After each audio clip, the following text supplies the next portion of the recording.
Hi guys, it's Jess from Honest Fiction, and welcome back to my channel. In today's video, I am going to be sharing my February TBR.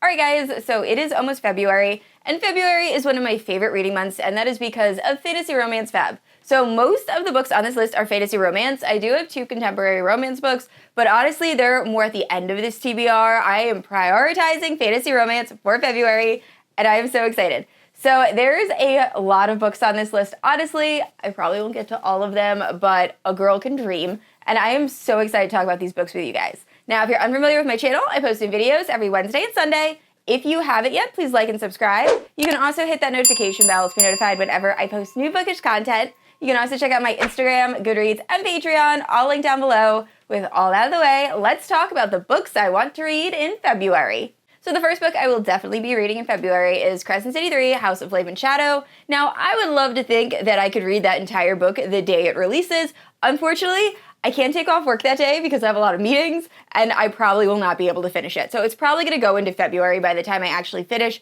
However, I am so excited for this book. I cannot wait. I just know it is going to be absolutely amazing. Now, I am not the biggest fan of the Crescent City series. I love the second half of the first book, and I just finished my reread of the second book, and I did enjoy it more the second time around because I think knowing the ending, I was able to pick up on a lot more. However, I just feel like this third book, it's going to be so good. I mean, you guys know why if you've read it, but I just cannot wait. So that will definitely be the first book that I read in February. And I'm also thinking, besides vlogging it, which I will be doing, I might do a full book review. I haven't done a singular book review in a while, but I feel like there's going to be like so many things that come out in this third book that it could be really fun. So let me know if that's something you guys want to see. But yeah, I cannot wait for January 30th when that book releases. And piggybacking off that last book, I really want to reread the Throne of Glass series by Sarah J. Maas. Now, I had planned to reread the series before its CC3 released. That did not happen, and obviously I'm not going to be able to reread this entire series in February. They would be the only books on my TBR. It would take me the entire month to reread this entire series. However, I'm thinking about rereading one book a month for the next 8 months, so that way I'll finish it within the year. And it's been so long since I read this series the first time, I honestly forget most of what happens throughout the story. Like, obviously, I remember, like, the major moments, but I'm really excited to jump back into this world since it's been so long, and it should be really fun. So that is my plan. I'm thinking one book a month starting in February. I might try to get through the first 2 in February just because I remember the first 2 not being my favorite, and I feel like I just need to like push through those so that way I can really enjoy the series. But you never know, maybe I'll change my mind. But anyway, I definitely want to at least read this first book in February. And next up we have A Court This Cruel and Lovely. Now, I talked about this book in a fantasy romances I really wanted to read in 2024 video, so I figured February was the perfect time. This is following a woman that lives in this world where when children are born, if they possess any magic, the gods take the magic from them to protect the humans from the Fae. Now, if a baby is able to keep some of this magic and they grow into adulthood, and they are found having magical abilities, they are known as being corrupt and they are burned. And that is unfortunately the plight of our main character. Now, that's all I really know about this book. I've been trying to avoid Goodreads because I've had so many things ruined for me. Now, I do have friends that have read this and really enjoyed it. I know Carrie from Book for Romance actually has a full review on this book, and then Sam from Sam Reads a Little also was talking about how much she loved this. So I know I'm going to absolutely adore this book, and I am so excited to pick it up. And next up, we have Slaying the Vampire Conqueror by Carissa Broadbent. Now, this book has been out for quite some time. However, there was no audiobook, and the audiobook is finally being released in February, so perfect timing. Now, this story is following a girl who starts out as a street urchin and is eventually adopted into this, like, cult of people that worship the goddess. And she pretty much gives everything to this cult, including her eyesight, and she becomes a seer and also a assassin. Now, a vampire conqueror ends up coming into town, and she is assigned to become his personal seer, but then hopefully kill him. So I'm assuming a romance is gonna blossom between the two, but this sounds so unbelievably good. I have not seen anyone give this a negative rating, so I just cannot wait to pick this up. All right, these next 2 books I have to read in February. I have been putting off finishing this series since I read the first book, and I gave the first book 5 stars. So I need to reread To Bleed a Crystal Bloom by Sarah Parker in order to continue to snap a silver stem, because I tried picking up this book and I forgot every single thing about the first book. So if you're unfamiliar with To Bleed a Crystal Bloom, we're following this warden. At the start of her story, he ends up finding this girl in the middle of a bloody massacre, and she is the only survivor. So he decides that he is going to bring her back to his home, raise her in complete isolation, and all he asks in return is a drop of her blood every night. This story is unlike any other fantasy romance I've read. There is so much going on in terms of the plot. We're following our main character, who is unbelievably naive, so we're kind of discovering everything with her.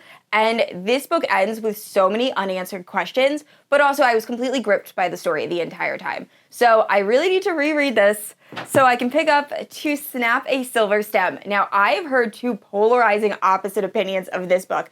I had a friend that read this, and this is her favorite book of last year. Actually, I have 2 friends that absolutely love this book. Then I had one friend that said this book ruined the first book for her. So I am very interested to see how I fall in terms of how I feel about this book. But anyway, I will definitely be reading both of these in February.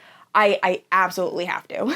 All right, so this next book, realistically, I will probably have this finished by the time this video comes out. However, it might take me into the first 2 days of February to finish it. And it is Twilight of Embers by Tessa Hale. So this is a why choose fantasy romance featuring dragon shifters, and dragons are all the rage right now. I read Tessa Hale's Legacy of Shadow series last year, and it was one of my favorite Why Choose Paranormal series, so I just know this is going to be amazing. I already started the audio, and it features Joe Arden, and he is perfection. Favorite audio. Actually, that's a lie. Teddy Hamilton and Joe Arden are like even for me.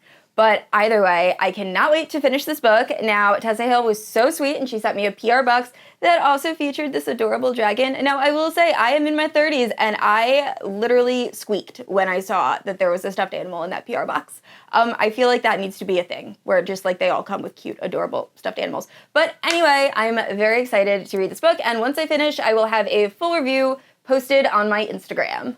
And next up, I really want to give Divine Rivals another try. Now, I did DNF this book, however, so many people seem to be loving it. Now, I have heard mixed reviews on Ruthless Vows. I actually had a really close friend that read it and said that they preferred the first book over the second book, but they didn't think I would like either. So I don't know. I'm kind of worried, but I definitely want to at least finish this book. Just to see how I feel once I finish it, because I do think I DNF'd way too early. I'm not really sure too much of what happens, because when I was reading this, it just was very historical fiction with very little fantasy. We're following, I believe, these 2 rival journalists as there is like a war going on, I believe with gods. But yeah, so I am planning to pick this up in February. I do have both Divine Rivals and Ruthless Vows, so who knows? If I do end up really enjoying this, maybe I will move on to the second book. But we will see. And I also have to reread Serpent and the Wings of Night so I can finally read Ashes and the Star-Cursed King. This is another book that has been on multiple TBRs, however, I have not picked it up. Honestly, it's because I did try to pick this up this month, and I realized that I forgot a lot of what goes on in Serpent and the Wings of Night. So I have to reread Serpent, and then I will read this. Both should be read in February, I am hoping. I have heard a lot of mixed things about the second book. However, I have a feeling I'm actually going to like this second book more than the first book. I heard the second book is a little bit more romance heavy, although the first book I did really enjoy. I still think I gave it 5 stars. If you're unfamiliar with just the Crown of Nyaxia as a whole, we are following our main character, who was human, and she ended up being adopted by the King of the Vampires and raised as his ward.